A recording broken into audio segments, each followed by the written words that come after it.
സ്ഥലം മാറ്റമൊക്കെ ഉണ്ടാകും, റെഡിയായിട്ടിരുന്നാൽ മതി എന്ന് സർക്കാർ ജീവനക്കാരോട് മുഖ്യമന്ത്രി വി.ഡി. സതീശൻ മുന്നറിയിപ്പ് നൽകിയത് ഓഗസ്റ്റ് 6-നാണ്.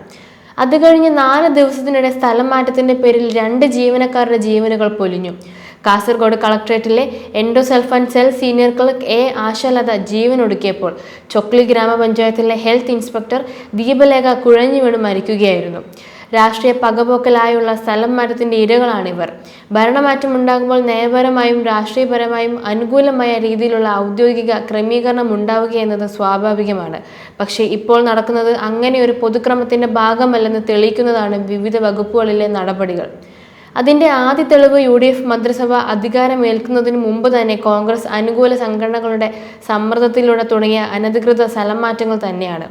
മുഖ്യമന്ത്രിയോ വകുപ്പ് മന്ത്രിമാരോ ചുമതലയേക്കും മുമ്പ് ഭരണാനുകൂല സംഘടനകൾ അധികാരം കയ്യിലെടുക്കുന്നത് സംസ്ഥാന ചരിത്രത്തിൽ തന്നെ ആദ്യമായിരിക്കും. മന്ത്രിസഭ അധികാരമേറ്റപ്പോൾ അതിന് തടയിടുകയല്ല, മറിച്ച് കൂടുതൽ പ്രോത്സാഹനം നൽകുകയാണ് ചെയ്തത്.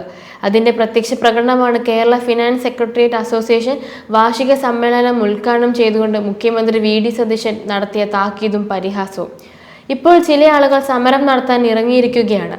പണ്ട് അധികാരം കിട്ടിക്കഴിഞ്ഞാൽ ഇതൊക്കെ മറക്കുമായിരുന്നു. ഇപ്പോൾ അങ്ങനെയൊന്നും മറക്കില്ല, ഓർത്തു വെച്ചേക്കും എന്നായിരുന്നു സതീശന്റെ പദവിക്ക് നിരക്കാത്ത ഭീഷണി. മുഖ്യമന്ത്രിയുടെ ഭീഷണി അക്ഷരാർത്ഥത്തിൽ ഉത്തരവായി നടപ്പാക്കുകയാണ് വകുപ്പ് മേധാവികൾ. UDF ഭരണത്തിലെ രാഷ്ട്രീയ പകപോക്കലിന്റെ ഇരകളാണ് ആശാലതയും ദീപലേഖയും.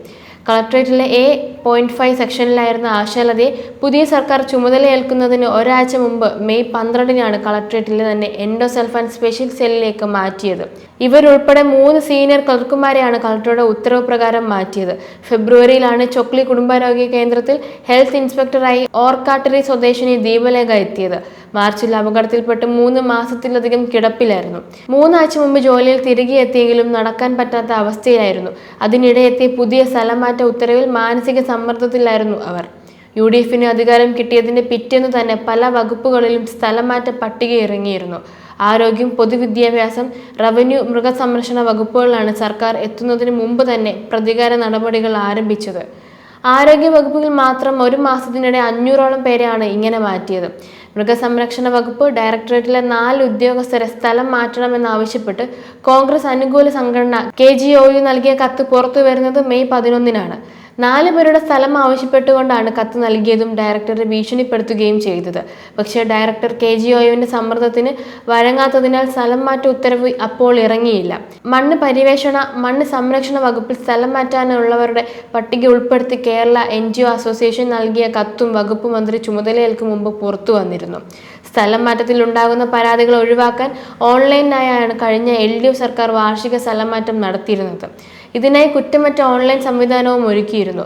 ഈ വർഷത്തെ സ്ഥലം മാറ്റത്തിനായി പതിവ് പോലെ കഴിഞ്ഞ വർഷം അപേക്ഷ ക്ഷണിച്ചിരുന്നതാണ്. എന്നാൽ തുടർ നടപടികൾ ഉണ്ടായില്ല. വർഷാവസാനം തദ്ദേശ തെരഞ്ഞെടുപ്പും പിന്നാലെ നിയമസഭാ തെരഞ്ഞെടുപ്പും വന്നതോടെയാണ് സ്ഥലമാറ്റ നടപടികൾ സ്തംഭിച്ചത്. ഭരണമാറ്റം ഉണ്ടായതോടെ നിയമപരമായ എല്ലാ മാനദണ്ഡങ്ങളും കാറ്റിൽ പറത്തിയാണ് ജീവനക്കാരോട് പ്രതികാരം ചെയ്യുന്നതെന്നും ഇടതു സംഘടനാ അംഗങ്ങളെയും സമരങ്ങളിൽ പങ്കെടുക്കുന്നവരെയും തെരഞ്ഞുപിടിച്ച് സ്ഥലം മാറ്റുകയാണെന്നും ജീവനക്കാർ പരാതിപ്പെടുന്നു. എന്നാൽ പരാതിക്കാരെ പരിഹസിക്കുന്ന നിലപാടാണ് മുഖ്യമന്ത്രി സതീശനിൽ നിന്നുണ്ടായത്. അന്യായ സ്ഥലമാറ്റത്തിൽ നിന്നും പിന്തിരിയണമെന്നും ശമ്പള പരിഷ്കരണം നടപ്പാക്കണമെന്നും ആവശ്യപ്പെട്ട ഇടതു സംഘടനാ നേതാക്കളെ പരിഹസിച്ച് ഇത്രയും തമാശക്കാർ സെക്രട്ടേറിയറ്റിൽ ഉണ്ടെന്ന് ഇപ്പോഴാണ് മനസ്സിലായത് എന്നാണ്. ജനാധിപത്യത്തിൽ തെരഞ്ഞെടുപ്പും ഭരണമാറ്റവും സ്വാഭാവികമാണ്. രാഷ്ട്രീയ അധികാരികൾ മാറുമ്പോൾ സർക്കാർ ജീവനക്കാർക്ക് മാറ്റമുണ്ടാവുകയില്ല. അവർ സർക്കാരിന്റെ നയനിലപാടുകൾ പ്രാവർത്തികമാക്കാനുള്ള സേവന ഘടകത്തിലെ കണ്ണികളാണ്. സർക്കാരിനെ ജനങ്ങളുമായി ബന്ധിപ്പിക്കുന്നവർ.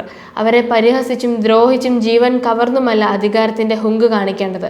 ജീവനക്കാരും മനുഷ്യരാണ് എന്ന ബോധ്യം ജനാധിപത്യത്തിൽ വിശ്വസിക്കുന്ന രാഷ്ട്രീയ അധികാരികൾക്കുണ്ടായിരിക്കണം.